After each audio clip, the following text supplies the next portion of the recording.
Yeah, I remember me. I've been going hard on Greenland for about 4 years. I even, when my son was working at McDonald's, like, look at the machine tech that they got over there. Greenland, Antarctica meets. Antarctica is the South. South Africa, South America, down the poles. Flipped on the modal in the inner earth, the secret chambers of the north, Psalms 91. Psalms 19, the solar wings of righteousness check the chambers every day, rising in the east, going into the west, in its own chambers. Ha ha! Michael shall stand up, the horse rider with the bow. Written in the diaries of Admiral Byrd, something came and took control in the Flugerad, we call flying ether disc, Merkava, ship of the Most High, angelic opening throne of the seraphim, riding on silver surfer back, surfboard, like Beyonce. Said that you need to put up your nuclear weapons, and they kind of sort of did. But, they still got them buried. But, press a button. But they went to CERN and inner stuff. Micro, cellular, transmitter, telepathy type technology. We would call it Ouija tech. All right, Ouija board without all that extra stuff. All right, but it is a Ouija board. All right, so you want to alter MK Ultra 1's mind. But back on topic about Greenland and why it's important. Admiral Byrd Diary say they're Little America. But, you see it in your Godzilla and King Kong movies that they know there's a place that God has prepared for us. And it won't be revealed until you burn it and roll up this first heaven and earth. Then this will be revealed. But we're seeing it, but not many of us are able to identify. Well, here go more proof. Internet friends and family, guys, what I'm fixing to show you, what? Okay, I'll start with Scotland. Hey, Scotland. So I've got some subscribers and viewers and almost like family friends now that live in Scotland. Well, they just had their first ever environmental lockdown for the entirety of Scotland. They got a red alert. You heard me right. This is what was sent to them. Now, the lady that sent me this, her child is in public school there. And they were prepping them at school for this, scared the child. The child comes home and is like, Mom, what's going on? The mom's like, let's not worry about it until that alert popped up. Folks, this is serious. They're locking the entire country down. I'm like all you guys, and I just watched JWTV and saw the deleted message that had went up on the whitehouse.gov site and then came down. Now, let me explain something to you. You can read this. Go ahead. It's up on the screen. I cannot confirm that that is actually from the White House site, and let me tell you why. I don't see the rest of it. Normally, when the White House puts up something like this, they also attach the rest of the memo, and you can see the website that it came from in the clip. So this is easy to fake, is all I'm saying. I'm not saying that JW faked it, because he got it off of X. I'm saying that somebody could have put that symbol of the White House there and typed the rest of it and said, well, look, guys, we were all right. So I didn't see this with my own eyes. So I am not confirming that that is real. Will tell you what came to me from Scotland is, told you guys before, the WEF wanted power to shut the world down for not just viruses and bacteria, but also extreme weather conditions. This is why we're testing the snow, you guys. This is why we all have to get into this together. Oh, looks like my godchild's here, and it's time for me to get down to my real job. Now, machine learning is advancing, but businesses wonder if some machines can keep up. Let's welcome our new coworker, Jeff. copier has a Danish Prime Minister Mette Frederiksen, leading Trump to cancel a planned visit to Denmark. At the time, People really don't even know if Denmark has any legal right to it. But if they do, they should give it up because we need it for national security. That's for the free world. I'm talking about protecting the free world. You don't even need binoculars. You look outside, you have China. Stop. Know where Greenland and all of them at, right? Denmark, the mark of the Dan. Anyway, it's up on the bread of the earth. There's Revelation chapter 20. He said they will make war, Gog Magog, Armageddon, and fire will come out of heaven. Because they're messing with the saints. Well, they're killing us in the Great Tribulation. So dust on the ground as saints, oh no, we're under control. But not them, not these orbs that's coming around. Ooh, you don't know the difference between man's Project Bluebeam and the actual souls of God of the 144,000. All right, yeah, you would be confused and don't know what to do. But ye that are like us, we together that can see the difference between antimony and the true testimony, well, you know, you just like me. All right. China ships all over the place. You have Russian ships all over the place. We're not letting that happen. We're not letting it happen. The notion of the United States acquiring Greenland has resurfaced under President-elect Donald Trump, reigniting a mix of intrigue, criticism, and debate. Greenland, the world's largest island and a strategic... Pause! Look at that! It's a dragon! Horn, nostril, face, neck. And who is he looking at? You know, we down here. Oh, it's not a game anymore now. Secret chambers of the north. Now, who was told to be there? Sure wasn't the devil. That's all I'm saying. Mark, the mark of judgment in Greenland. Only I will open the gate, says the great I am. Arctic territory has long captured U.S. interest due to its vast natural resources and geopolitical importance.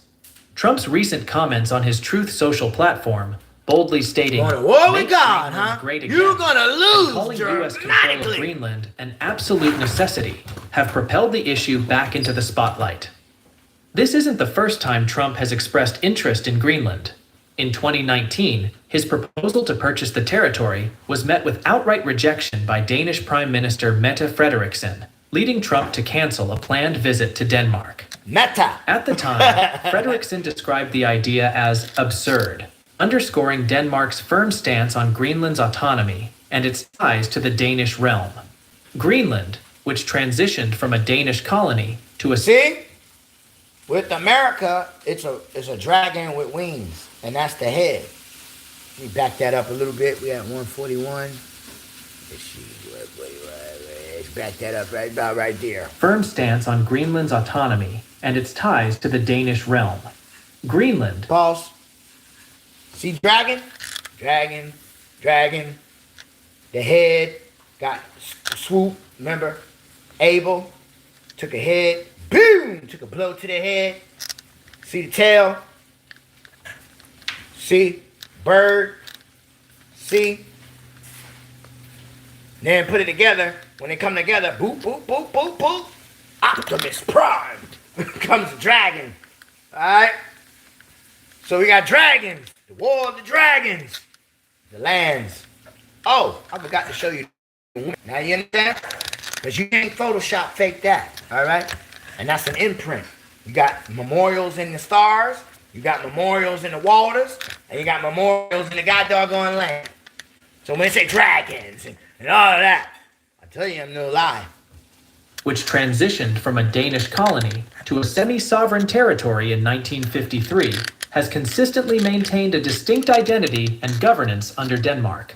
However, Trump's latest remarks suggest a more aggressive stance. In a press conference on Tuesday, he declined to rule out military or economic actions to pursue U.S. interests in both Greenland and the Panama Canal. let's start, if we could, with your references to Greenland and Yeah. the Panama Canal, so forth.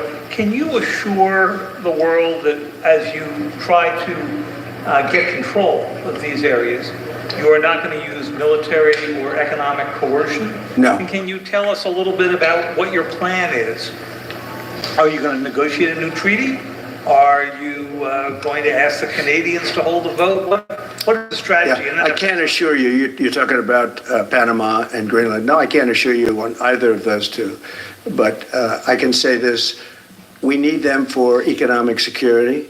The Panama Canal was built for our military. I'm not going to commit to that now. It might be that you'll have to do something. Look, the Panama Canal is vital to our country. It's being operated by China. China.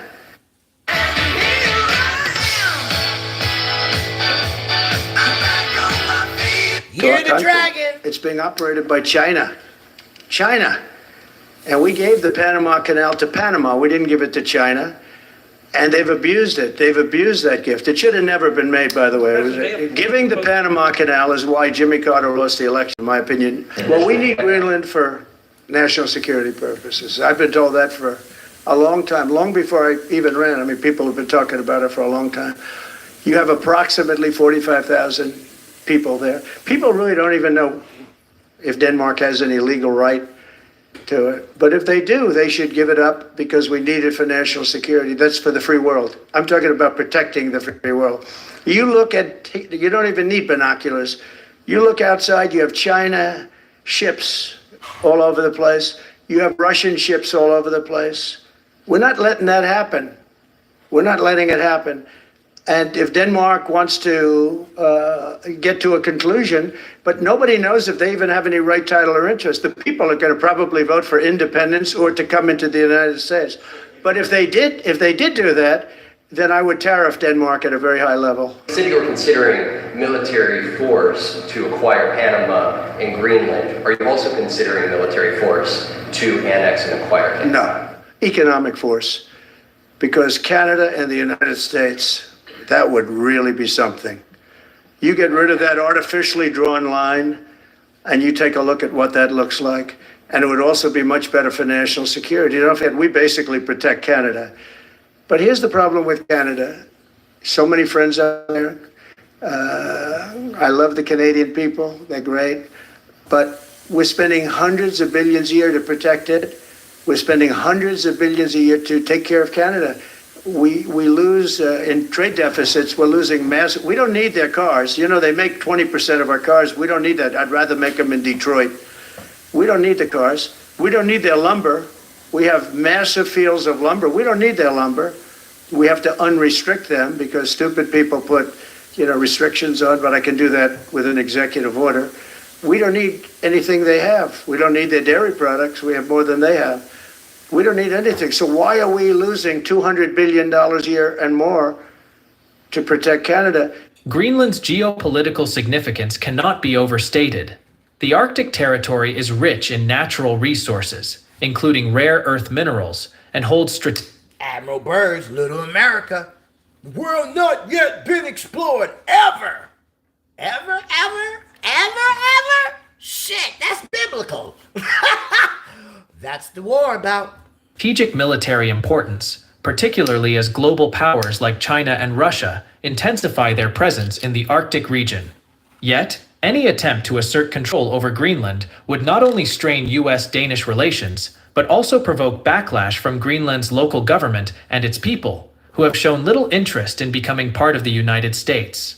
Popular investigative journalist Whitney Webb believes there is a bigger, yet-to-be-disclosed reason why Trump and his new buddies, like Tesla CEO Elon Musk, want Greenland to be a part of the United States. In one post made on Elon's social media platform X, Whitney argues that the interest in Greenland is less about national security and more about the region's vast mineral deposits and the interests of billionaires like Musk. Her post reads, "People should consider that arguably the main interest in Greenland, and also likely Canada as well, from the Trump camp, and Musk is related to vast mineral deposits. particularly those necessary for the energy transformation and EV revolution that is directly tied to the business interests of Musk, as well as other prominent big tech figures. For example, aside from Musk, Jeff Bezos, who recently very generously to Trump's inauguration fund, backs a firm called Kobold Metals, along with Bill Gates, Reid Hoffman, and Mark Andreessen. This firm is drilling in Greenland for EV-related minerals. Northern Canada also possesses significant deposits of minerals essential to EV production. The digital transformation that these Silicon Valley oligarchs are attempting to manifest would, admittedly, require all of the known deposits of lithium, nickel, cobalt, and several other minerals across the planet. The US itself is not necessarily rich in these minerals, but some of its neighbors are. If you are cheerleading for this, be aware that 1. It will help accelerate the sustainable development digital transformation that needs these minerals specifically. 2. It is not in the interest of the public of any of these countries, but instead in the interest mainly of American tech billionaires. It will devastate the environment of Canada and Greenland. 4. Boosting access to EV metals will also likely require existing incentives to purchase EV cars in the US to stay, so these mining ventures have a high ROI. Rock a angel roll Trump in. has spoken about removing them, but his ties to Musk and other big tech billionaires suggest it is unlikely. Whitney has also been ringing the alarm about Silicon Valley oligarchs like Mark Zuckerberg and Peter Thiel, who are suddenly trying to rebrand as libertarian. Thiel, a co-founder of PayPal and Palantir Technologies, recently posted an op-ed titled "A Time for Truth and Reconciliation," where he raised lots of questions about government-sponsored censorship and misinformation during the pandemic. Here is Webb's reaction to Thiel's rebranding attempt. Her post reads, "These Silicon Valley oligarchs trying to rebrand as libertarian, even though they are fused at the hip with the US national security state, and acting like they are all now outraged with Epstein, even though they all met with him, should be easy to see through. Silicon Valley and the deep state are one and the same, and this should be a clear indication that the deep state itself is trying to cloak itself in a libertarian MAGA veneer to hurt Americans who would normally dissent into supporting the same policy agendas they have been wary about for years. The deep state is rebranding itself, and many will cheer it on as winning." In her post, Whitney warns further that trust in the public sector has been at an all-time low post-COVID, and the effort to rebuild trust means moving into the private sector to finally unveil the public-private partnership that governs us. She warns Americans to stop focusing on the words of politicians and these Silicon Valley oligarchs while paying rapt attention to their actions. "Actions absolutely speak louder than words," she concludes in the post. Like Thiel, Meta CEO Mark Zuckerberg has also been trying to rebrand and remake his social media platform to suit the incoming administration. Whitney warns that this is another big sham. Zuckerberg recently appeared on the Joe Rogan podcast, during which he insisted that the Biden administration pressured Facebook to censor posts on vaccine side effects. Responding to this piece of information, Whitney wrote, "The people who will use this podcast to tell you Zuckerberg has changed and is now ultra-based will also be selling you Meta's metaverse. Just give it a year or two. Zuckerberg isn't and will never be your friend, and Facebook/Meta was always an operation of the NatSec state." When asked if she believed Rogan is a part of the PSYOPs, Whitney added, "Well, I certainly think it's interesting that Rogan's pal and UFC head Dana White joined Facebook/Meta's board just a few days before this interview." In another post that has almost 40,000 likes on X, Whitney wrote, "If you fall for the Zuckerberg rebrand, you could probably fall for anybody's rebrand at this point." Whitney's final note of warning reads, "If the powers that be know that people have stopped trusting them, which has now been openly telegraphed, they will manufacture heroes and rebrand old ones while also retooling the sales pitches for their policies to fit the interests/views of the demographic that has been creating the most resistance to those policies. The op is in full swing, don't be fooled. Remember, pay attention to the policy and the promoted solutions, not to rhetoric, and it will be much easier to sift through the BS." Do you agree that this is another giant psyops, and Americans are already falling for the trap? Please share your thoughts, comments, and observations in the comment section below. Also, Ensure you like this video, subscribe to the channel, and turn on post notifications for more videos like this. So, there you have it, y'all. Right now, I'm signing in off my wife's phone as promised to show you what lying ass Facebook is doing. So I'll be right back on with another live. Raka.